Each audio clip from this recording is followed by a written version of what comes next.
As a result, the last general election, which serves as a very solid beacon of this new direction, reflects the true will and confidence of the people of Kenya in democracy. Without the rule of law, ladies and gentlemen, our democracy falls short of serving us as a people. The judiciary, which is our nation's foremost anchor of the rule of law, continues to grow in its capacity to authoritatively discharge its constitutional mandate and make justice a right of every Kenyan.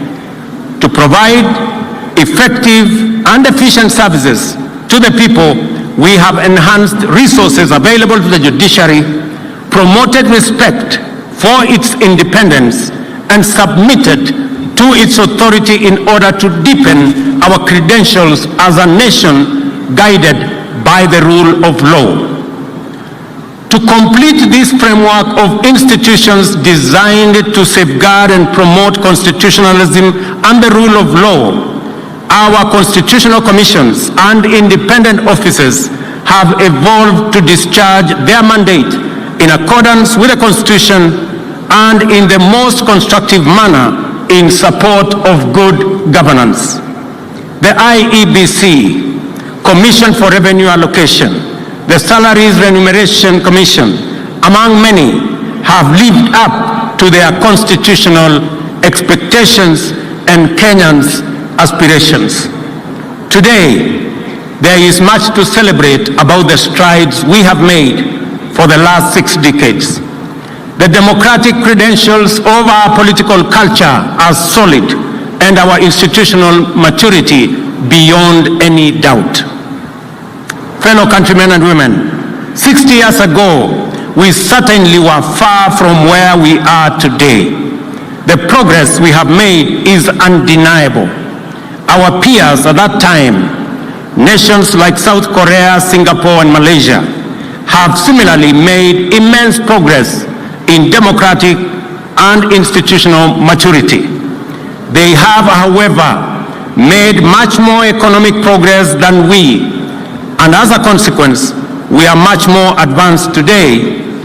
They are much more advanced today than we are. The point at which we stand today is the culmination of the collective endeavor of our nation's founding generation and those that came after them. The vision which inspired their struggle and sacrifice was one of a united, free, democratic, and economically prosperous nation. They fought for true sovereignty, which envisioned political democracy and economic prosperity. Our forefathers made huge sacrifices to win for Kenya the freedom we celebrate today, and the generations that followed have made their contributions progressively to bring our state, society, and economy to what it is presently. We gather today to express our gratitude, celebrate their legacy, and contemplate our contribution to accelerating future progress. In our democratic and political journey, we have made tremendous sacrifices and progress, from a single party to multi-party, personality and ethnic parochialism to issue-based and national politics, from violence and intolerance discourse to orderly and peaceful elections. However, we have not made as much progress with our economy. Our savings as a percentage of GDP is dismal. The gap between the rich and the poor has not reduced. Many, especially young people, don't have jobs, and our revenues as a percentage of GDP remain low. Our generation must therefore take up the unfinished job of actualizing economic prosperity as our contribution to perfecting Kenya's national sovereignty.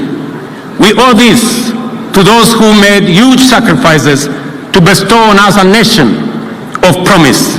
We owe it to one another to the youth, women, children of Kenya, and to